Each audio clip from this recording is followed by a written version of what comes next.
Salut à tous, bienvenue sur Tropical Play pour la suite de nos aventures dans la campagne Les Mystères d'Ayan. J'espère que vous allez tous très bien. On se retrouve aujourd'hui pour avancer et pour continuer l'exploration de cette tour d'astronomie que nos personnages ont commencé à entreapercevoir puisqu'on avait terminé l'épisode précédent là-dessus. Ils avaient pu traverser le hall au rez-de-chaussée avant de se diriger vers une sorte d'ascenseur intérieur que Lodario avait actionné afin de débuter la montée vers les étages supérieurs en quête de différentes choses et notamment vis-à-vis de Faya Nanma. Ce qu'on va faire, c'est que on va se laisser un petit instant le temps du générique et on vous retrouve juste après pour attaquer directement.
On reprend donc alors que Lodario, après avoir actionné cette espèce de chaînette terminée par un anneau, t'as fini par comprendre ce mécanisme qui te permettait en fait en maintenant la traction sur cette chaînette de faire monter la plateforme. Et donc on s'était quitté alors que vous alliez traverser le premier niveau, donc le premier plafond de ce grand hall d'entrée.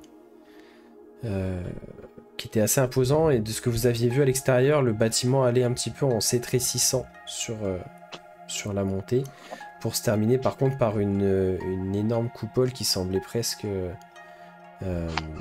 plus large en fait sur le sommet. Et donc vous passez ce premier plafond dans votre ascension. La nacelle, donc en fait vous allez découvrir à chaque fois les étages un à un. D'abord, enfin, du coup, vous arrivez par le dessous, un peu comme un ascenseur, mais sans, comment dire, sans cabine autour, entre guillemets.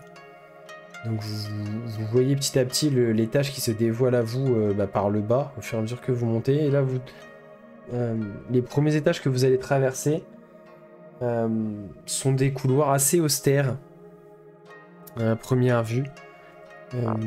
Ils n'ont pas l'air beaucoup utilisés ou empruntés, c'est peu ou pas éclairé et vous voyez pas âme qui vive sur les quelques premiers niveaux que vous traversez.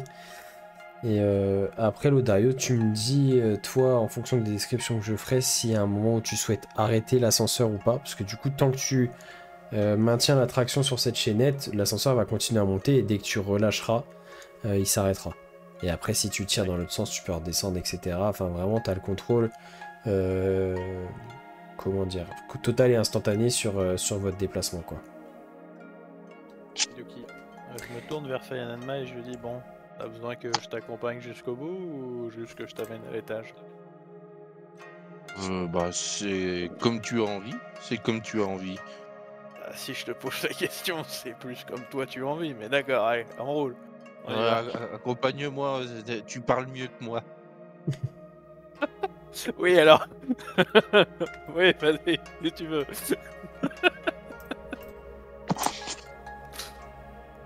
Et donc en fait, ça va. Pour l'instant, les quelques étages que vous voyez, donc les 3-4 premiers étages au-dessus de ce hall que vous voyez, se suivent et se ressemblent à peu près. Dans les grandes lignes, des couloirs qui semblent distribuer plusieurs portes, mais du coup, forcément, de là où vous êtes, si vous n'êtes pas capable de voir ce qu'il y a dans les pièces, mais des couloirs très peu éclairés, assez sombres, et pour l'instant, vous n'avez pas croisé personne dans ces étages-là.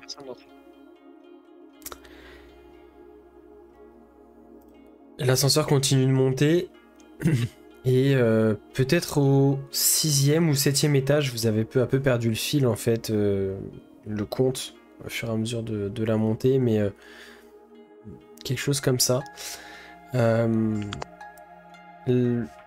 L'étage suivant qui va se dévoiler à vous et semble éclairé magiquement parce que vous voyez pas de source de lumière naturelle comme ça à première vue.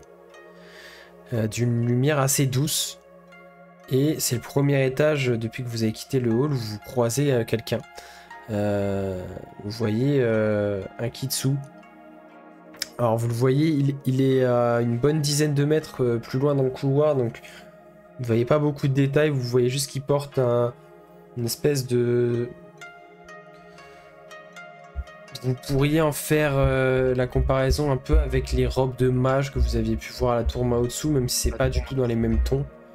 Ça a l'air d'être plutôt quelqu'un d'érudit, ou enfin en tout cas plutôt quelqu'un d'intellectuel que dans l'action, on va dire, de par son accoutrement, qui a l'air de transporter des espèces d'instruments. Ça vous rappelle un peu les tons cuivrés de pas mal d'ouvrages que vous avez vus, notamment les ferronneries de l'ascenseur, ou ce que vous avez pu voir de l'extérieur de la coupole en fait, qui était dans des tons un peu cuivrés, et il a l'air de transporter dans ses bras des espèces d'instruments techniques, scientifiques, vous savez pas trop, vous êtes un peu loin. Il a l'air de transporter ça dans le couloir, vous le voyez de dos, qui s'éloigne petit à petit.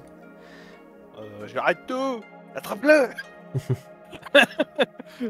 Et du coup, l'ascenseur, tu vas le faire s'arrêter à peu près à la bonne hauteur pour que vous puissiez accéder à ce couloir-là, qui est à peu près comme les autres que vous avez croisés avant, juste qu'il est éclairé, et qu'il y a cet individu qui semble... voilà, peut-être amener quelque chose dans une des pièces, et effectivement, au bout de quelques secondes, vous le voyez s'engager et entrer dans une des pièces que dessert le couloir un peu plus loin. Et du coup, il disparaît à votre vue. On suit le mouvement. Du coup, vous... Je vais lui faire un plaquage, tu sais, tu me dis attrape-le. C'était pour rire. Calme-toi. Et du coup, effectivement, vous allez avancer, vous allez regarder au fur et à mesure par rapport aux portes qui sont ouvertes et que dessert ce couloir. Vous allez croiser essentiellement des salles de... soit des salles d'études, soit des espèces de... pas de bureaux, mais un peu comme si c'était des pièces avec plutôt des salles de travail en fait. Donc il n'y a pas forcément de sièges ou quoi, c'est des espèces de bureaux, mais un peu à mi-chemin entre un bureau et un établi un peu plus haut, sur lequel on peut dessiner ou travailler tout en étant debout en fait à cette espèce de table. Et donc vous avancez dans le couloir qui est toujours éclairé de manière artificielle et ou magique. Vous avez du mal à le déceler, et vous passez donc devant ces différentes pièces qui sont vides, jusqu'à trouver sur la droite effectivement là où le Kitsu est rentré, et vous le voyez en train de déposer sur justement un de ces espèces de grands bureaux assez hauts, et d'ailleurs il est obligé de porter, et c'est quasiment à hauteur d'épaule en fait pour lui, donc il pose sur cette table assez haute ce qui semble être des espèces d'outils comme des télescopes, des petites lunettes, des espèces de compas comme pour mesurer des distances sur une carte, des choses comme ça. Ça a l'air d'être des instruments d'astronomie sûrement. Ce qui serait logique, hein, vu l'endroit où vous vous trouvez, mais... et il fait pas forcément attention à vous, enfin si vous faites pas spécialement de bruit, il va pas tout de suite vous voir, il est vraiment en train de galérer à mettre ça sur l'espèce d'établi. Il est en train de poser les choses une à une dessus.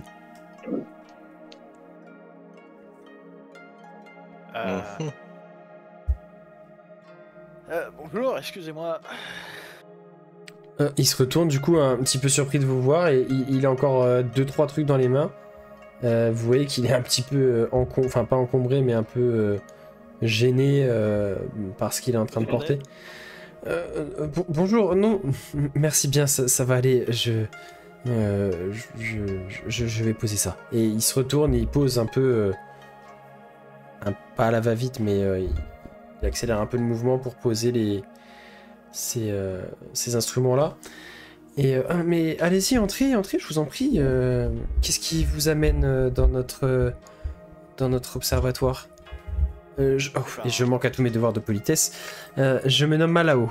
Je suis l'assistant de Tenbu, l'astronome en chef du Tenmondai. Eh ben moi c'est le Dario. Enchanté. La Malou. Et mon ami à l'humour douteux s'appelle Fayanan. Ah, bien enchanté. Très content de vous rencontrer, mais cela ne me dit pas ce qui vous amène, Oui. messieurs, dames. Est-ce qu'on... Comment aborder la question?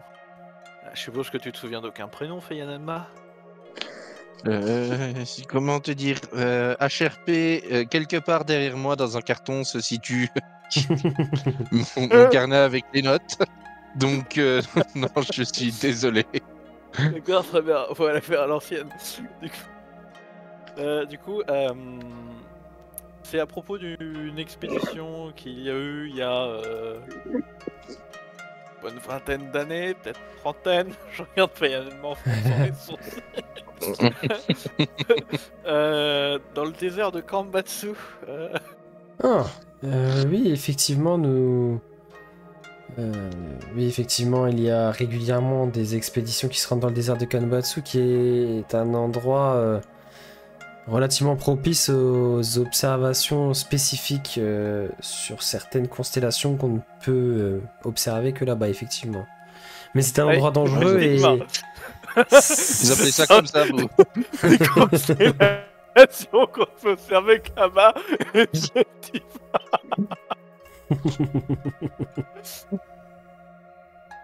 Mon Dieu. Mais vous n'êtes pas sans savoir que le désert de Kanbatsu est assez dangereux et que c'est assez fréquent qu'une partie ou la totalité des membres de ces expéditions malheureusement ne rentrent pas. Oh. Eh ben, c'est à propos d'une expédition qui est rentrée. On cherche quelqu'un qui est rentré. Ah. Je cherche quelqu'un qui est rentré pour sûr. Alors, si ça s'est passé extrêmement longtemps, je crains que nous n'ayons pas de registre précis sur la teneur et les membres composant chacune des expéditions qui sont parties. Peut-être que si vous aviez peut-être plus d'éléments descriptifs, je pourrais vous aider. Peut-être que si c'est un astronome qui est encore parmi nous et qui officie dans la tour, une astronome, très bien, du coup qui serait relativement âgée, si j'en crois à vos les choses que vous êtes en train de me dire, puisque ça remonte. 50 ou 60 printemps, dirons-nous.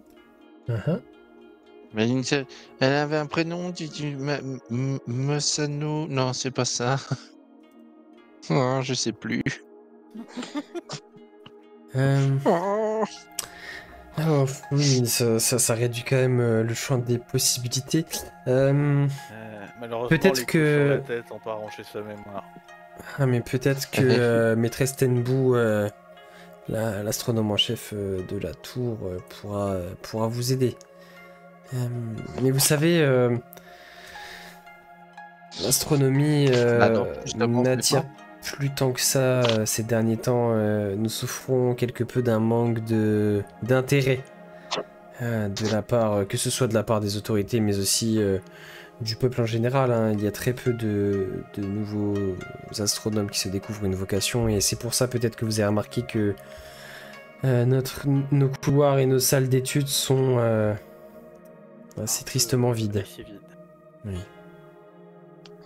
Il faut repeupler tout ça. Et Non, l'astronomie non. ne passionne plus comme avant. Peut-être que le fait d'avoir découvert une partie de ses secrets n'attire plus les foules. Je dirais plutôt que vous avez peut-être atteint ce qu'on appellerait une singularité au niveau des connaissances. Oui, oui, c'est quelque chose de probable aussi, mais... Ou à moins d'une percée technologique, ça va être le cas pendant encore un moment. Oui, effectivement, c'est vrai que nous avons beaucoup progressé avant de... Enfin voilà, vous comprenez que ces expéditions comportaient des risques et que c'était les seules façons de continuer à progresser dans nos disciplines, et je crois que cela fait quand même un moment qu'il n'y en a pas eu parce que Tenbu a renoncé à faire prendre des risques à des personnes qui lui étaient chères, et elle a choisi... D'ailleurs, si votre passage et votre entretien avec elle peut l'aider un petit peu à retrouver le sourire, ça nous aidera, car c'est vrai qu'elle est... Cela fait maintenant quelques années qu'elle ne sort que très peu de sa coupole de cuivre, et que on dirait qu'elle se sent responsable de tout ce qui peut arriver de négatif à l'observatoire, malgré le fait que beaucoup de ces choses ne soient pas de son fait. Eh ben, on va voir. Mais si quelqu'un peut vous aider et retrouver la personne que vous cherchez, c'est sûrement elle. C'est simple, hein, vous n'avez qu'à reprendre l'ascenseur et vous la trouverez au sommet de la tour. Vous ne pouvez pas rater, vous allez tomber dans une espèce de gigantesque palier donnant sur une grande porte cuivrée fermée, logiquement. Et vous aurez le toit en forme de coupole au-dessus de vous, donc vous ne pouvez pas vous tromper. Ouais, bien. Merci pour... Avec plaisir, et puis bon courage dans vos recherches. Ah, merci beaucoup. Merci. Oh, français. Et du coup, il se replonge un peu dans ce qu'il était en train de faire. Il se met à commencer à trier les objets qu'il a posés sur ces espèces de tables. Et il se détourne un peu de vous.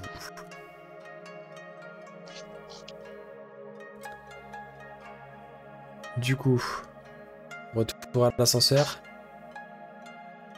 Tout à la son. Retour à l'ascenseur.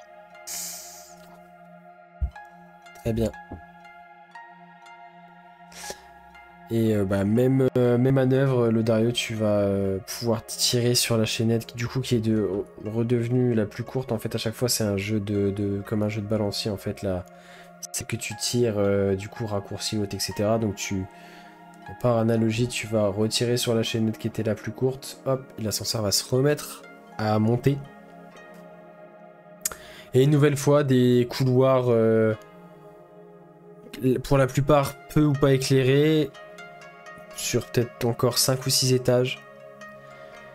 Pas âme qui vive, jusqu'à arriver à ce qui ressemble à ce que vous avez décrit le Kitsuma là-haut. Une espèce de... Comme si, en fait, comme si vous arriviez en haut d'un escalier, sauf qu'il n'y a pas d'escalier, hein, c'est l'ascenseur qui vous permet d'arriver. Ça donne sur une espèce de palier, comme une grande mezzanine sous une gigantesque coupole. Mais du coup tronquée, puisque vous ne voyez qu'une partie de la coupole, puisque le reste est de l'autre côté d'un mur fermé par une porte. Donc vous vous trouvez en gros dans un espèce de quartier de de cercle en termes de forme de la pièce.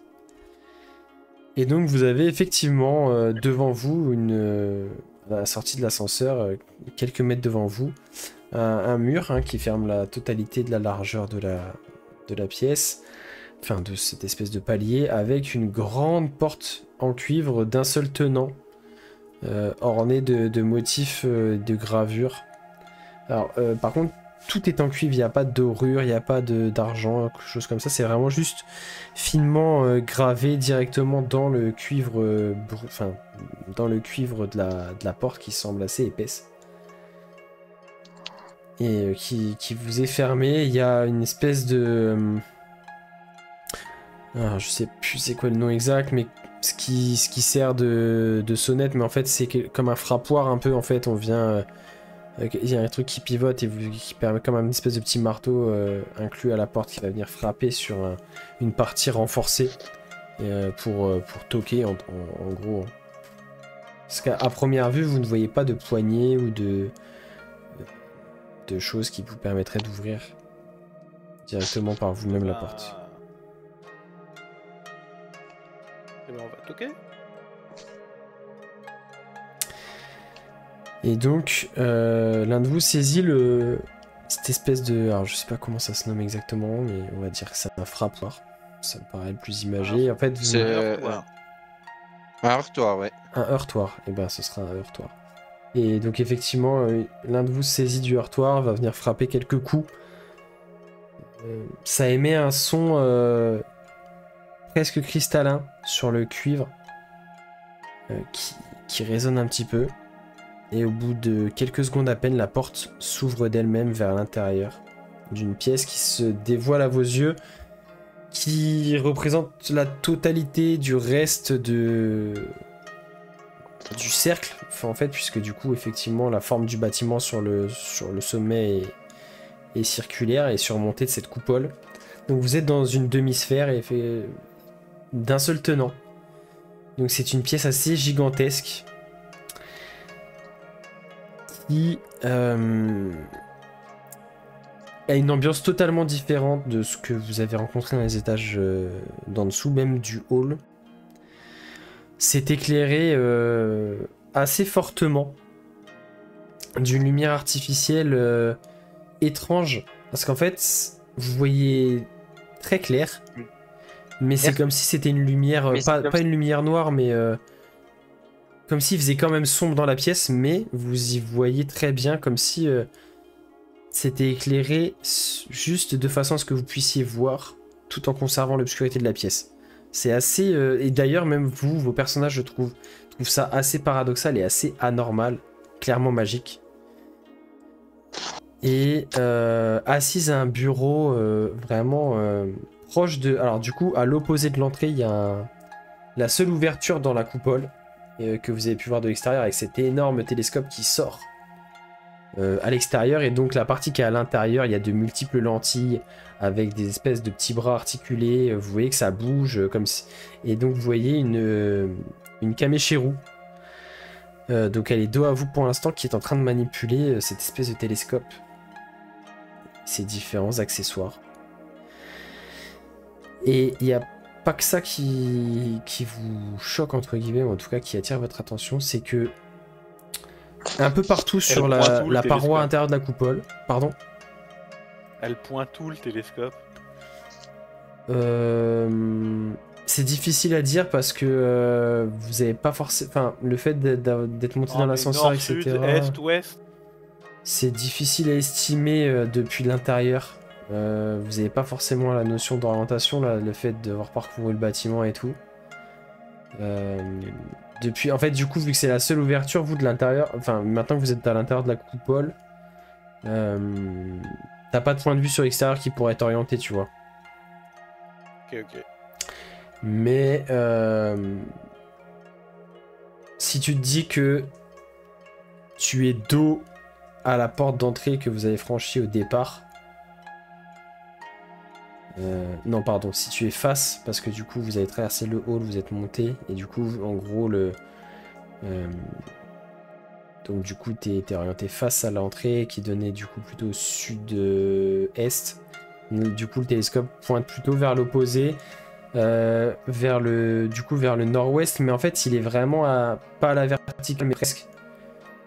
Donc, c'est pas fait pour observer vraiment à distance au nord-ouest, mais plutôt, en gros, son corps est orienté nord-ouest, mais il pointe vraiment quasiment à la verticale. Ok. Et Non, chose à... mais Pardon. avise pas le soleil, c'est déjà ça. Non. Je ne comprends rien, je ne vois plus. Je ne vois plus.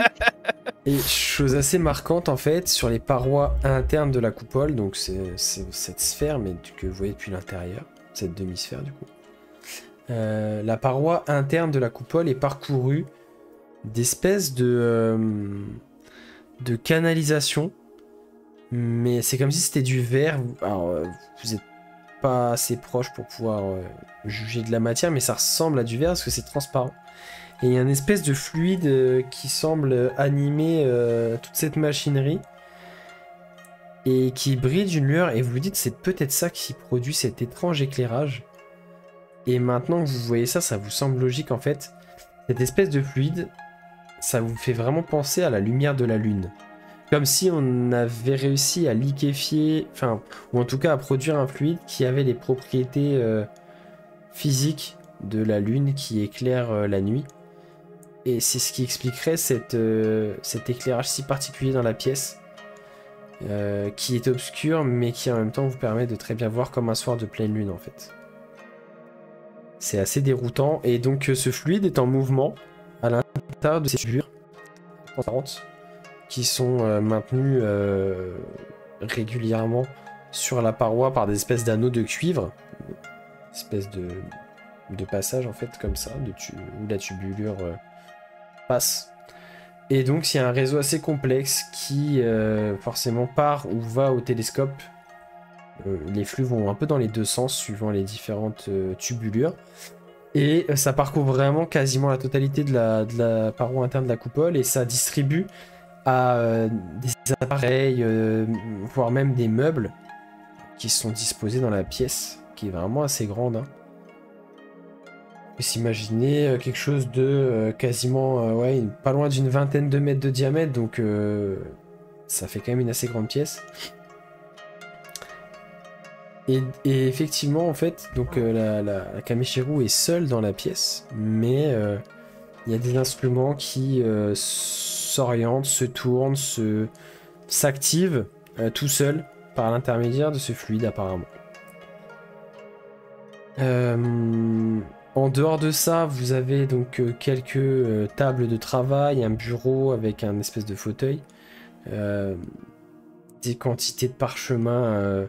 C'est un peu le fouillis, c'est un peu le foutoir dans cette pièce globalement. Des outils qui sont sortis de métaux différents, pareil, des espèces de quantités de bois, enfin de lentilles cerclées de cuivre de différentes tailles et de différentes épaisseurs. Comme si vraiment cette Kameshiro était en continuel travail. Et du coup, à votre entrée dans la pièce, elle se lève de son siège. En fait, la partie intérieure du télescope, du coup, qui donne dans la coupole, se prolonge par un espèce de siège qui est vraiment qui fait partie de l'instrument lui-même, en fait, une espèce de siège intégré. Elle se lève de cette espèce de siège, et donc vous voyez, hop là, 7 Kameshiro.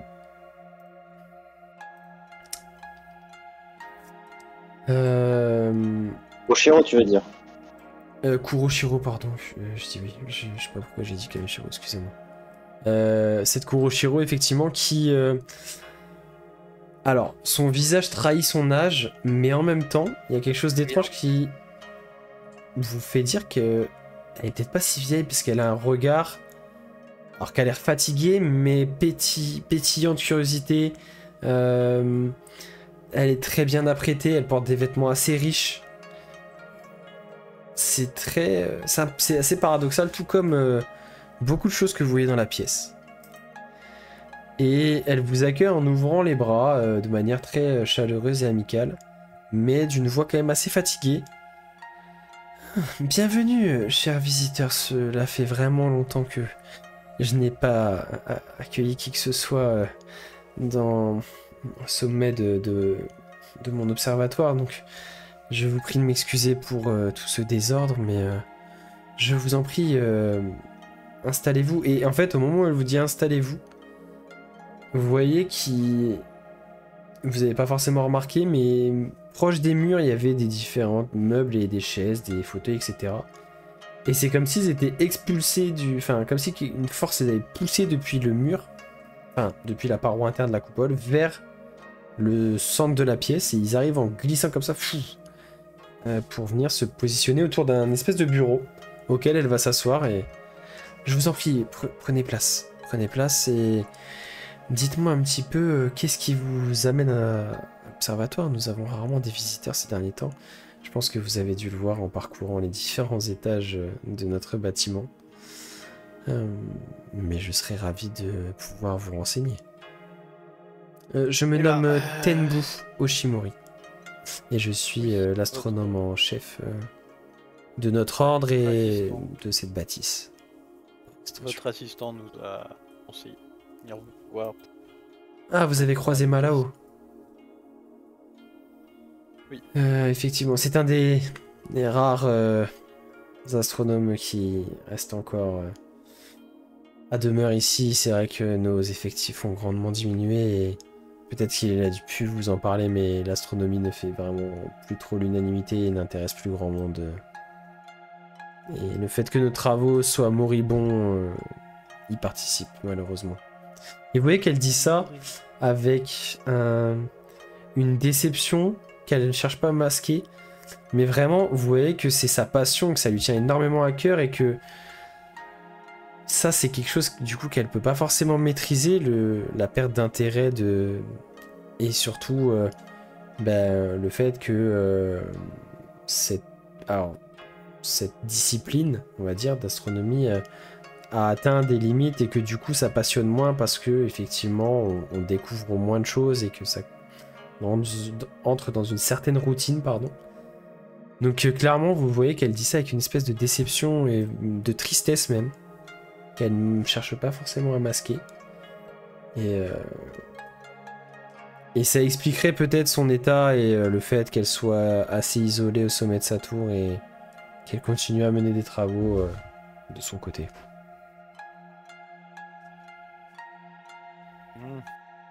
Moi, j'imagine que ce n'est peut-être pas l'envie d'en apprendre plus sur nos constellations qui vous a mené ici. Alors, la première Là, raison, maintenant, non. tout de suite.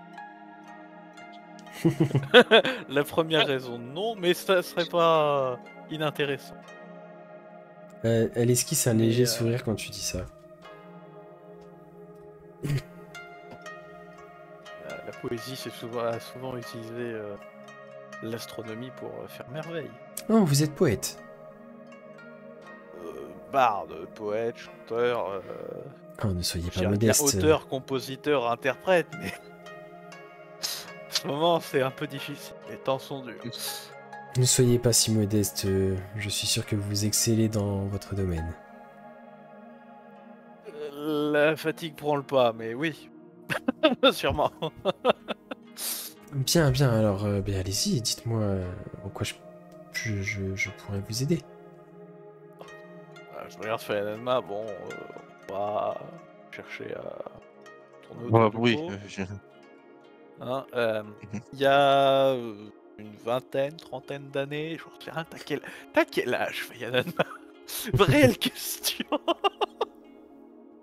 Tu sais pas non plus. Très bien. Je Faut sais que pas je compter jusque-là. compte. J'ai pas assez de doigts. T'as besoin de combien de mains pour... J'ai pas assez de mains. Ah, oui, ça je me doute. Non, Ajoute les j'ai pieds. 33 ans. Ouais. Ok, bon, bah du coup, une expédition qui a eu lieu il y a 33-34 ans Mhm. a engendré ce magnifique gentleman ici présent. Mhm. Et il avait été Je, ramené je à... fais mon, je fais mon plus beau sourire et je bombe le torse. Il avait été ramené à Kaimé avec sa mère, vraisemblablement. Mais il a fini dans les arènes et il a jamais revu sa mère. Donc, question, que vous auriez des informations à ce sujet. Ah. Évidemment, vous êtes... On va le prendre comme ça, Vous êtes au bon endroit, vous êtes au bon endroit. Non, je dis ça avec Bah, une grande tristesse car votre mère, hein, puisque c'est de ça dont il s'agit. Très cher, votre mère malheureusement a connu une fin assez tragique. Il y a plusieurs années maintenant. Je suis sincèrement désolé. C'était une de mes amies les plus chères et une des meilleures astronomes que je connaisse. C'est-à-dire tragique. Et comment est-elle partie? C'est assez délicat et c'est assez compliqué pour moi d'en parler. Car la douleur est encore forte et présente, mais... Oui, mais j'ai quand même un peu besoin de savoir. Malgré tout, ça reste ma mère, quoi. Je peux comprendre que ce soit votre ami, enfin que ce fût votre ami, mais donc là, moi, ça c'est mon sera... passé, c'est mon histoire. Tu vois qu'elle réfléchit assez sérieusement, vraiment, elle prend vraiment le temps de réfléchir. Il y a toujours cette espèce... Alors c'est pas un brouhaha, mais toujours cette activité légèrement bourdonnante tout autour de toutes ces différentes machineries qui continuent à être en marche avec ce fluide qui a l'air d'animer un petit peu tout ça. Tu vois qu'elle réfléchit, elle se passe la main dans sa fourrure légèrement. Pendant qu'elle fait ça, elle réfléchit les yeux fermés de manière assez concentrée. Bien, je vais consentir à vous en dire plus. En revanche, je vais demander à vos compagnons de sortir de la pièce. Je crois que ce que j'ai à vous dire ne concerne que vous.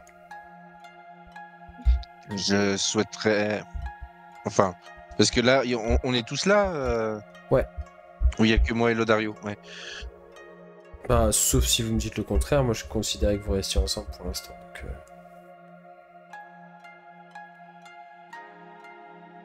Je croyais qu'il y avait que moi et... Ah, je Oui, il sais. me semblait qu'il y avait. Ah, bah, je sais plus. Il me semblait. Ah, ok. Oui, Bah, et du Fidel coup. était parti bouquiner et je sais plus, on a laissé Koshiko. Elle est où? J'avais pas envie de les accompagner plus que ça, donc non, Ok. moi j'étais. Non, mais dans Qui ce se cas-là. retourne, c'est... Elle est où Koshiko? Non, Vous mais. l'avez Merde. laissé au rez-de-chaussée, là, tu sais, avec les trucs pour enfants. T'as À la l'accueil. garderie. T'as la garderie. Alors, quand t'es Elle laissé est au dans la piscine à rez-de-chaussée, c'est boules. pas impossible. Ah, peut-être pas dans la piscine à boules quand même, respectons-nous. Respectons-nous. Non, mais du coup, effectivement, donc je corrige, elle va juste de. Bah, du coup, elle va demander à Lodario s'il peut sortir. Non pas que j'ai quelque chose contre vous, cher Bard, mais les informations que je m'apprête à donner à votre ami sont assez personnelles et si par la suite il souhaite vous en parler, il le fera, mais dans un premier temps, je préférerais ne confier tout cela qu'à lui, qu'au fils de Maonami, si vous n'y voyez pas d'inconvénient.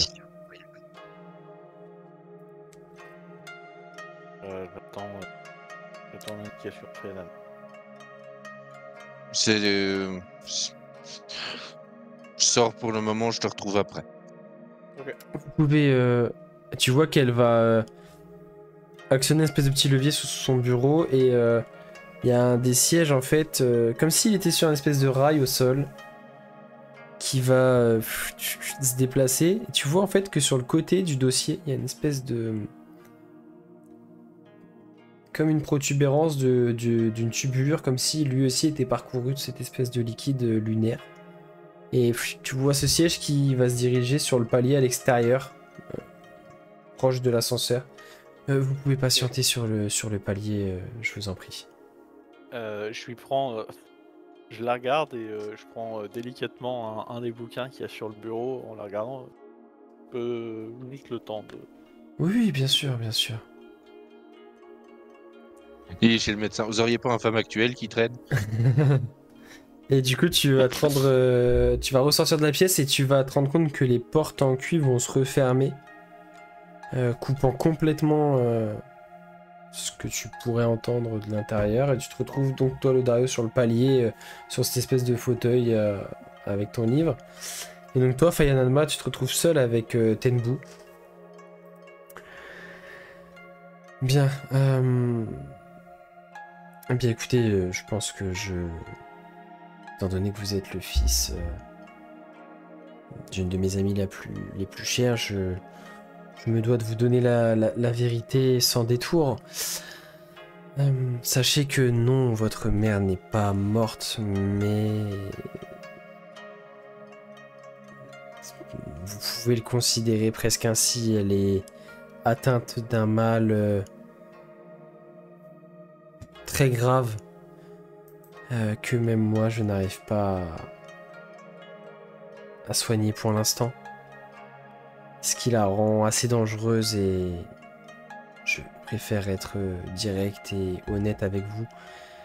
Pour sa sécurité autant que la nôtre, nous avons pris la décision de la garder enfermée dans les étages inférieurs de l'observatoire, au sous-sol. Elle représente un très grand danger pour les occupants du bâtiment, voire même une partie de la cité si elle venait à être libre et à perdre un petit peu la raison. Car croyez-moi, je perdrais la raison si j'étais à sa place.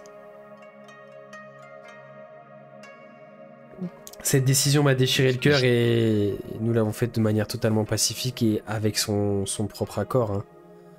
Mais encore aujourd'hui, si vous me voyez dans cet état, c'est que encore aujourd'hui, je cherche la solution pour délivrer mon ami de ce mal qui la ronge.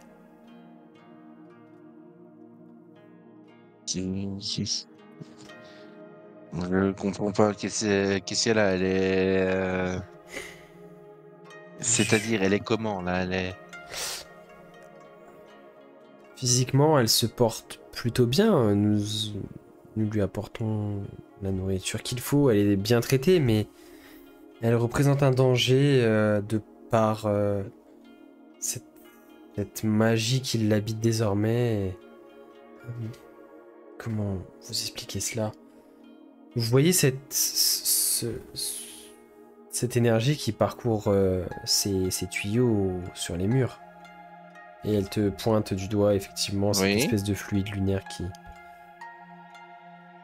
Eh bien...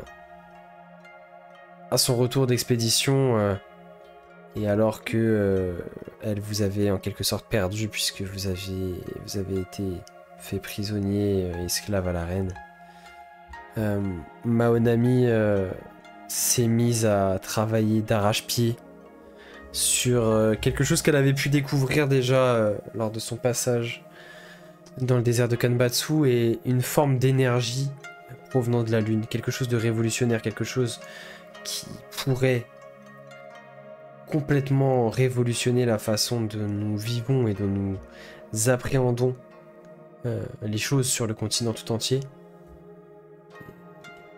Partie des résultats de ces travaux combinés aux miens, parce que je suis évidemment associé à son travail, sont ici, dans cette même pièce, comme vous avez pu le constater.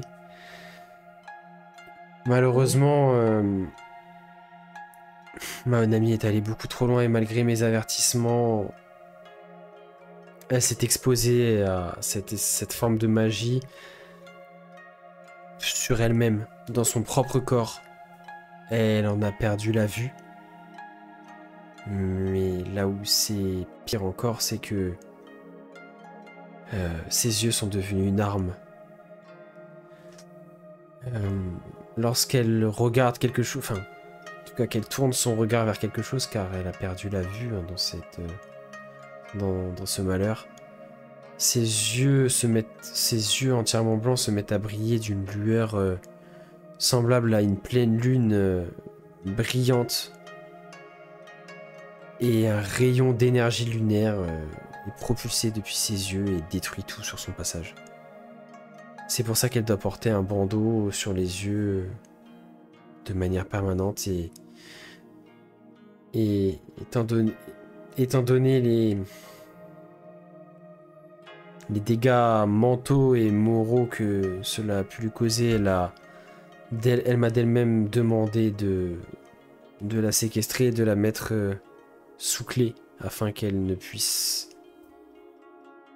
faire de mal à personne et que ses erreurs s'arrêtent là et qu'elle soit la seule à porter le fardeau de ces erreurs-là, tout simplement. Et depuis ce moment-là, je n'ai de cesse que d'essayer de trouver quelque chose qui pourrait inverser la tendance.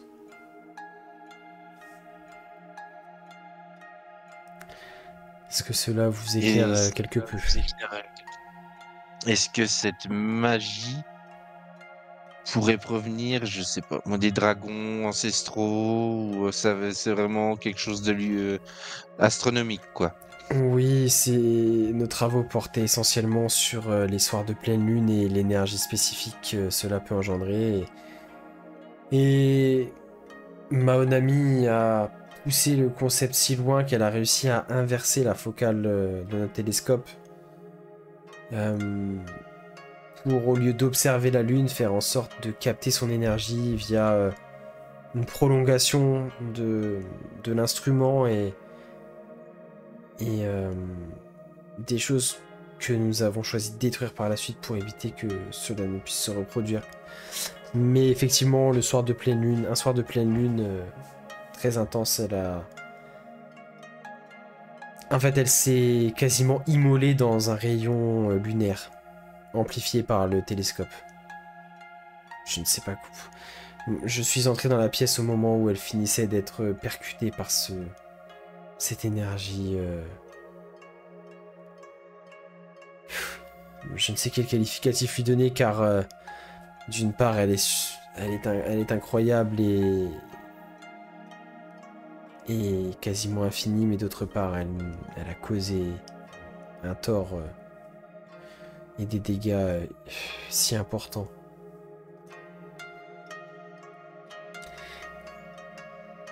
Est-ce qu'il y a quelque chose qu'on peut faire pour aider?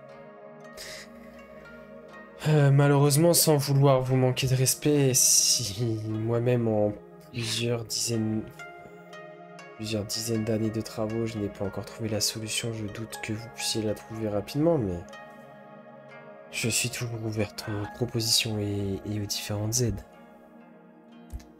Déjà, est-ce que je peux aller la voir Oui, je vous accompagnerai moi-même dans les sous-sols de l'observatoire si vous voulez la voir, mais soyez prêts à endurer cette souffrance, surtout si vous ne l'avez pas vue depuis longtemps.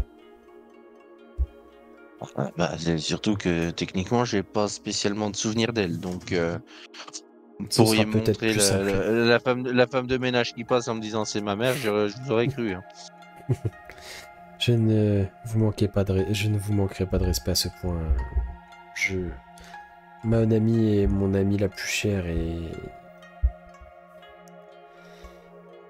vous ne verrez que en tout cas, vous ne verrez en moi que du respect pour cette femme extraordinaire qui a juste commis une erreur par chagrin, désespoir, je ne sais pas. En tout cas, mes pistes de travail actuellement je cherche à trouver un moyen. Alors, j'imagine que ce serait sûrement via notre télescope qu'il faudrait modifier, mais je cherche un moyen d'extraire cette énergie lunaire qui la parcourt afin de la renvoyer directement dans les cieux ou dans notre système d'énergie interne, comme que vous avez pu voir sur les différents murs. Alors, Moi, je suis pas le plus fut-fut. Ça, c'est sûr. Mais un truc me viendrait en tête. Si c'est avec votre télescope là qu'elle avait inversé les lentilles, est-ce que ça vaudrait pas le coup d'essayer de les re-inverser les lentilles? C'était plus compliqué que cela. Ce n'était pas juste une inversion de lentille, c'était vraiment une prolongation de l'appareil avec une machinerie qui permettait d'accumuler, d'amplifier le rayonnement lunaire afin ensuite de le concentrer en un point précis. Et malheureusement, nous n'avons pas... En tout cas, je n'ai pas encore réussi à trouver la façon de faire la chose inverse. Parce que là, on ne parle plus de capter un rayonnement et de le concentrer en un point, on parle d'extraire une énergie de quelqu'un. C'est quelque chose de complètement différent. Et si on la mettait à l'autre bout du télescope? Vous savez, moi j'ai déjà vu des longues vues. Quand on regarde d'un côté, c'est tout grand. Quand on regarde de l'autre, c'est tout petit. Oui, mais cela ne suffirait pas à extraire l'énergie qui est en elle. On pourrait juste la voir en grand.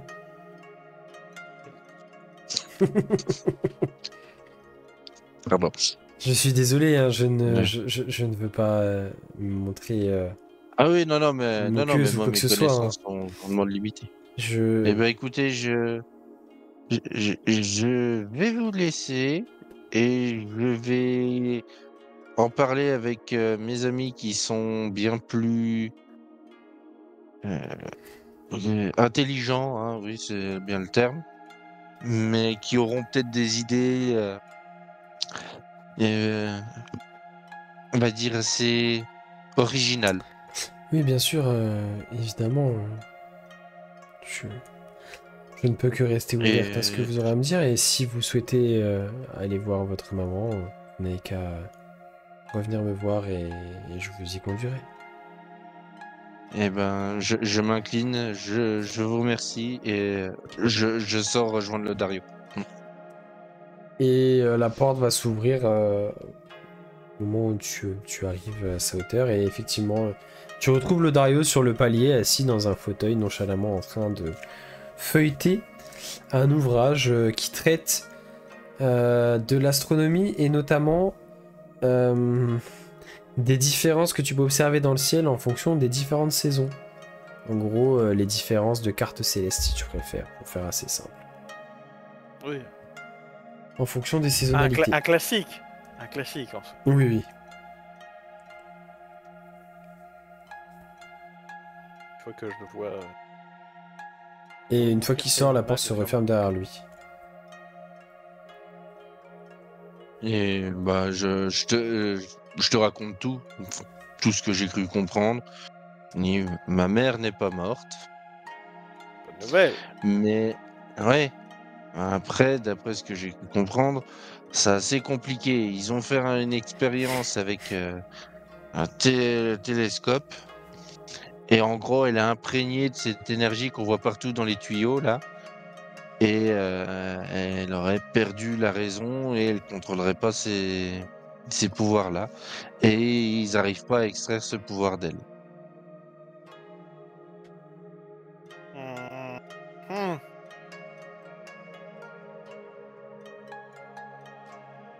What the... Faut qu'ils arrêtent, les astronomes, à faire... Oh là là là. Ils sont mieux dans le désert. Il me donne mal au crâne dans cette ville, j'en ai marre. Putain, c'est la pire cité de la planète. Tu parles d'une dalle. Oh là là. Bon, va falloir une expert là parce que j'ai presque envie de dire c'est de l'ésotérisme infidèle. Pas là, je suis pas là. Hérésie détectée. Vous êtes bien sur la boîte vocale des fidèles, laissez un message. Pourquoi j'ai Non, pas mais c'est encore pas- le sort. J'ai pas le sort pour pas- communiquer avec elle. Moi je l'ai. Mais c'est dans mon sens. Mais je ne l'utiliserai pas. Moi je l'ai, mais je ne sais pas que tu veux communiquer avec moi. Voilà. Et de toute Oh. façon, même si je l'avais, bah en fait, c'est tout quoi.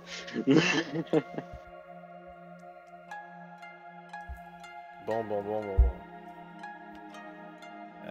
Bon, les étoiles, tout ça, c'est pas du concret. Hein. Les livres, ça, c'est concret. Et les livres qui parlent d'étoiles? C'est du Bah, pas j'en sais concret rien, dans ça du concret, m'intéresse du pas. coup? Attends, mais moi ce que je comprends pas c'est pourquoi ils ont voulu extraire entre guillemets l'énergie d'un rayon de lune. Faire quoi que ce... La puissance. Oui, non mais...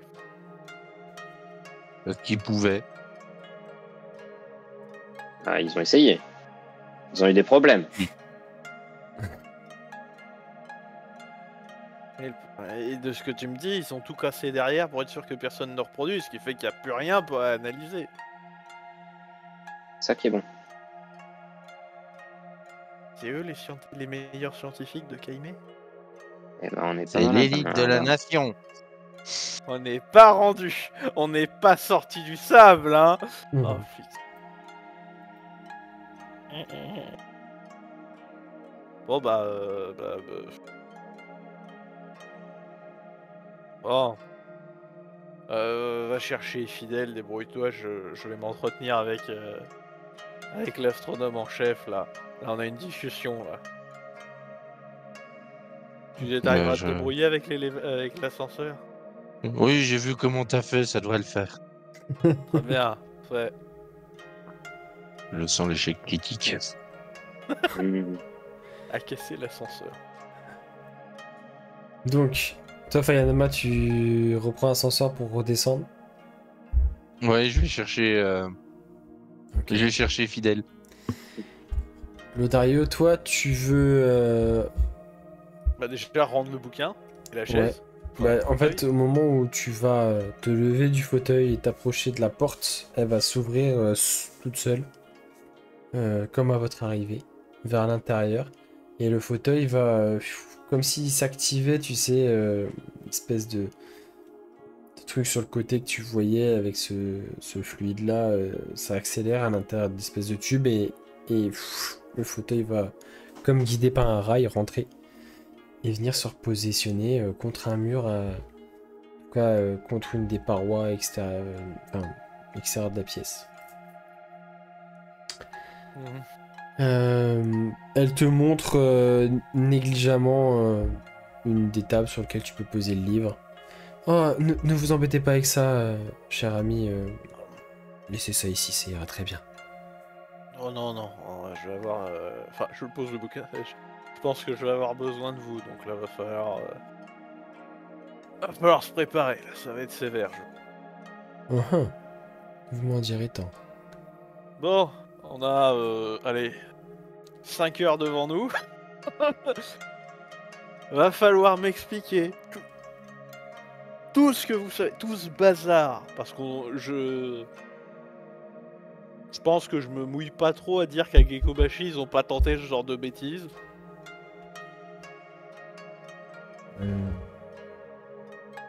Non, je sais pas. Je ne suis pas au courant de... Non, ça c'était HRP, ça. C'était Ah, HRP. HRP. Bon, tu sais que... Il y a des choses qui se font, mais t'es pas au courant d'accidents ou de choses graves qui sont arrivées, comme ce que Fayanama t'a raconté. Ah. Bon, eh ben, va me falloir un cours de théorie sur comment vous arrivez à emmagasiner cette magie, je sais pas, cette source lunaire. Alors, déjà, pardonnez-moi, hein, mais en quel honneur nous devrions partager votre ces meilleur données et Alors- ces choses si dangereuses? Enfin, si votre ami vous a expliqué ce que nous nous sommes dit, vous devez comprendre que nous voulons à tout prix que cela ne se reproduise pas. Donc ce n'est pas Sauf pour qu'on expliquer a aux besoin des premiers données. venus comment a fonctionné cet appareil et comment cet accident est survenu. Vous comprenez? Alors, pas tout à fait le premier venu, comme pour reprendre les mots que vous aviez dit plus tôt à notre rencontre. De 1, de 2, vous êtes une scientifique, vous n'êtes pas sans savoir que si vous voulez que je vous aide, il va me falloir comprendre un minima ce qui s'est passé avant. à l'instant T, à l'instant 0. De 2, non de 3, je suis perdu. C'est pour aider votre ami. Et de 4, c'est pour aider le mien à retrouver sa mère dans un état, excusez-moi du peu, potable. Oui, je comprends bien, De mais... 4, je suis un poil agacé parce que dans cette capitale, j'avais rêvé de tout, de n'importe quoi. On n'arrête pas de me dire, ne soyez pas si humble, messire Lodario. Mais à un moment, l'orgueil, c'est vous qui l'avez. Et vu comment vous faites péter tout et n'importe quoi dans cette capitale, je fais bien d'être un minimum humble ici. Donc, je sais pas, oui, pour vous, je suis un étranger, bla, bla, bla. On n'a pas le temps. On n'a pas le temps. Alors, je comprends votre position. Maintenant, Lodario, vous imaginez c'est bien bien. que qu'il ne suffira pas de quelques heures afin que vous puissiez saisir toutes les subtilités de l'accident qui s'est produit, et d'autant plus que je ne peux plus vous l'illustrer et vous l'indiquer avec le matériel puisqu'il n'existe plus. Il y a des gens plus intelligents que lui qui arrivent de toute façon. Ho, ho, ho. Eh ben, faites avec ce que vous avez. Parce que apparemment, vous arrivez à mettre ça dans des tubes un peu partout, à droite, à gauche. Donc déjà, Oui, mais Pourquoi, comment cette énergie lunaire qui parcourt les différents circuits que vous voyez, elle est inoffensive car elle est... Comment expliquer cela? dilué. Imaginez-vous que la pleine lune, et uniquement la pleine lune, est un réservoir d'énergie. Faisons ça. Ouais. Essayons de schématiser.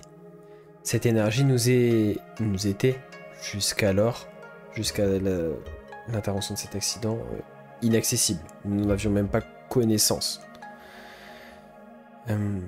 Maonami a fait ce lien car la plupart des événements magiques, ésotériques, inexpliqués, qui se passaient en Ayan à ce moment, enfin depuis des centaines d'années,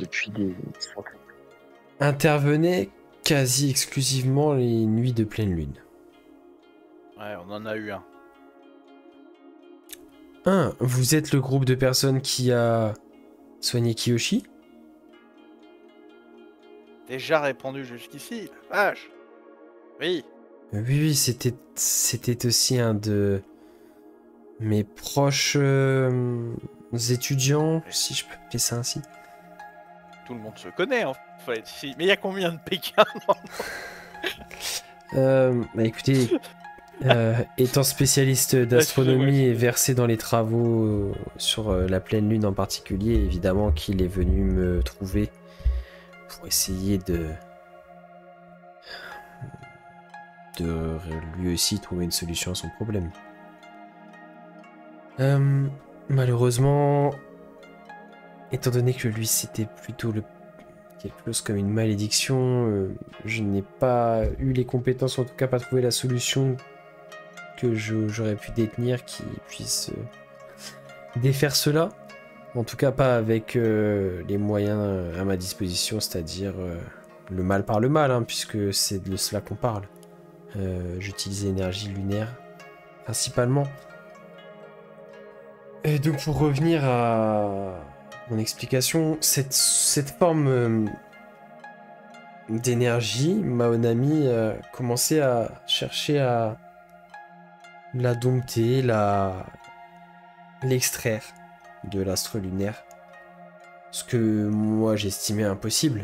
Nous avons toujours été dans l'observation jusqu'à cette période. Et nous étions seulement spectateurs de certains phénomènes. Maonami a décidé de passer à l'action et de devenir acteur à part entière du ballet des astres, comme j'aime à l'appeler. Et elle s'est donc mise en tête de modifier, ou en tout cas d'améliorer le télescope afin de pouvoir capter et elle s'est rendue compte que le rayonnement de la pleine lune, certaines nuits de pleine lune justement, était puissant, mais inoffensif, ou en tout cas sans action à l'état naturel, mais que si on le concentrait suffisamment fort, en un point suffisamment petit, là son action pouvait entrer en jeu. Et malgré mes avertissements, elle a décidé de se porter cobaye en fait d'une expérience dont on ne savait absolument pas à l'avance ce qui allait en sortir. Et le fait est que cette puissance n'est pas faite, en tout cas cette énergie n'est pas faite pour être contrôlée par les humains. Nous le savons maintenant et nous en sommes sûrs, puisque cette énergie ne cherche qu'à quitter le corps de Maonami, mais par une seule façon, par ses yeux, en détruisant tout sur son passage. Et la quantité phénoménale d'énergie qui se trouve en elle ne saurait se tarir, puisque je vous vois venir, nous avons déjà essayé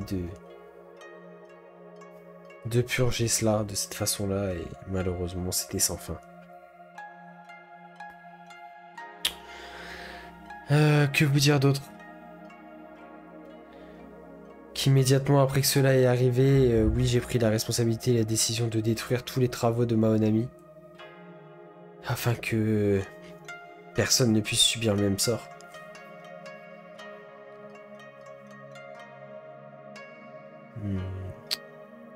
Je pense avoir fait le tour. Est-ce que vous verriez d'autres choses, d'autres informations dont vous auriez besoin pour comprendre un peu mieux la situation? Comment vous captez l'énergie de base en fait? Je vois tous les tuyaux partout qui en remplis, donc il a le matériel de base. Oh, c'est assez simple. Elle te montre en fait effectivement sur le côté du télescope, tu vois qu'il y a une série de comme de lentilles, mais qui sont, tu sais, comme si c'était des monocles en fait, mais qui étaient fixés sur tout le côté du télescope en fait, tout le cylindre, sur le long de tout le cylindre. C'est simple, les nuits de pleine lune, nous orientons le télescope tout simplement vers l'astre. Et cette succession de lentilles fait converger le rayon suffisamment concentré pour nous permettre de charger notre circuit en énergie lunaire, mais sans aller suffisamment loin pour que ce rayonnement soit dangereux. Est-ce que vous comprenez à peu près ce que j'essaie de vous expliquer? Oui, en gros, il suffit de rajouter quelques vergentes et... Mais si nous allons plus loin dans ces démarches et qu'en plus nous dirigeons ce faisceau sur quelqu'un, l'accident de Maonami pourrait se reproduire. Donc c'est pour ça que je suis extrêmement prudente sur cela et la sécurité globale des personnes.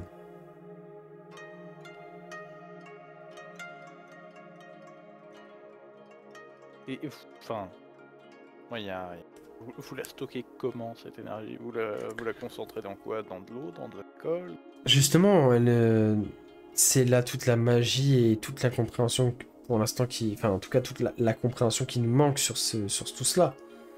C'est qu'à l'heure actuelle, un soir de pleine lune, je fais converger le rayon, je l'envoie dans un catalyseur et ensuite le circuit est alimenté en énergie et reste auto-alimenté. En fait, l'énergie circule dans ce circuit que l'on referme de manière pas infinie, mais en tout cas avec une déperdition qui est très faible et qui nous permet d'attendre jusqu'au prochain cycle de pleine lune et pour faire entre guillemets une sorte de recharge de ce circuit. En fait, quand on parle de circuit, je peux adhérer tout le matos en cuivre. Ouais, c'est ça. En fait, tu te rends compte effectivement que ça part du télescope et ça revient à peu près au télescope, toutes les tubulures. Ça fait comme une grande boucle. En gros, plutôt qu'avoir un panneau photovoltaïque, ils ont un panneau...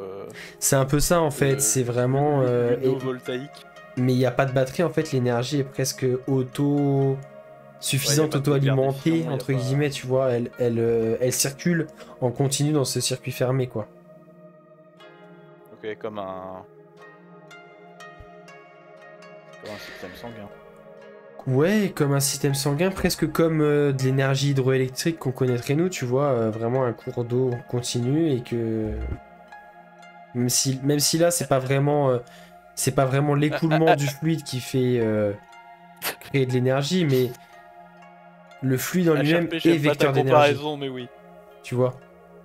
HRP, j'aime pas ta comparaison, mais oui. Enfin, il, y a... il y a 5 profs qui se sont tirés.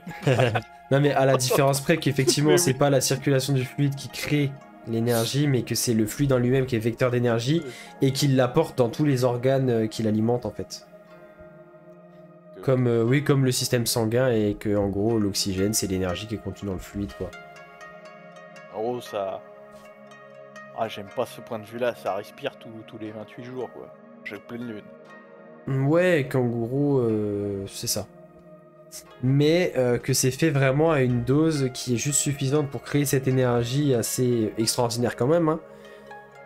Mais qui reste quelque chose de pas faible, mais tu vois, limité en termes de puissance et qu'elle limite volontairement parce qu'elle sait que si tu vas plus loin dans l'expérience ou en tout cas dans le matériel que tu mets en place, ça peut être dangereux. Fine. Donc elle met beaucoup de temps à t'expliquer tout ça, hein, parce que bon, là on l'a fait un peu en mode... on a fait quelques dialogues, mais effectivement tu vas voir qu'elle va te montrer, elle va t'amener sur différents endroits de la coupole pour t'expliquer, etc., te faire comprendre, te montrer sur des ouvrages aussi que, suivant le cycle de la Lune, il faut aussi prendre au bon moment, c'est là où la puissance est la plus importante, etc., etc. Ça laisse le temps à Ephidel de venir, accompagné de Faya Nanma. Je sais pas si Koshiko tu es avec eux ou pas. Alors juste avant, est-ce que pendant cette situation, ce genre de truc, est-ce que je peux soit me procurer et recopier, soit faire un croquis de toute la partie focale Ouais, qui tu me peux. permet de récupérer les noms. Tu peux te faire une espèce de schéma de principe. Après, tu auras pas l'expertise suffisante pour être capable, tu sais, de créer vraiment les lentilles qu'il faut, tu sais, avec les bonnes dimensions et les bons, le Oui, bon non, enchaînement, ça- tu vois, qui permet vraiment de générer le rayon qu'il faut. Mais le principe, en tout cas, oui, tu vas pouvoir en faire un schéma. Et donc, Fidèle, tu arrives devant cette espèce de palier, toi aussi. Et au moment où tu avances, à l'intérieur de la pièce, le Dario, toi tu es avec Tenbu, tu vois qu'elle s'arrête de parler. Ah, je vois que nous avons un nouvel invité. Et Fidèle, les portes, enfin la porte cuivrée s'ouvre devant toi, te dévoilant cette pièce incroyable que j'ai pu décrire déjà auparavant. Et la suite. Bien, ma foi, Au prochain en voilà quelque épisode. chose d'intéressant. Et voilà, c'est terminé pour cet épisode. Nous espérons vraiment qu'il vous aura plu. On entre vraiment là dans ce qui fait le sel un peu du jeu de rôle et vraiment le RP, le background de bien pousser des personnages et là on explore un peu celui de Faya Nanma. Bah écoutez, que vous dire d'autre à part merci en tout cas de nous suivre. N'hésitez pas à partager autour de vous, c'est très important pour aider la chaîne à grandir. Mettez des pouces bleus, des commentaires, on y répond avec plaisir, que ce soit pour nous encourager ou même pour émettre des critiques, tant qu'elles sont constructives, nous on prend. On est vraiment amateurs et on est aussi là pour essayer de s'améliorer et puis vous offrir le contenu qui vous plaise au mieux. N'hésitez pas à aller jeter un petit coup d'œil au Patreon. Je suis un petit peu en retard sur les choses que je voulais publier dessus, mais j'essaye d'avancer au mieux. Je peux pas vous promettre de date, mais j'aimerais vraiment terminer la mise au propre du one shot pour vous le sortir vraiment en tant que scénario enfin, voilà, jouable tel quel. Donc ça prend du temps, mais voilà, je vais sortir un truc quali et il sera disponible gratuitement. Donc voilà, je vous garantis que l'attente en vaudra la chandelle. Et surtout que voilà, vous pourrez l'utiliser vous chez vous afin de jouer le one shot. Il pourra même être mis dans l'univers que vous voulez. Il suffit juste qu'il y ait un village avec un lac. Donc clairement, Clairement, c'est assez ouvert. Voilà, je m'attarde pas plus là-dessus. Je vous souhaite une bonne soirée et je vous dis donc à mercredi pour la suite des aventures de nos héros en Nayan. Ciao.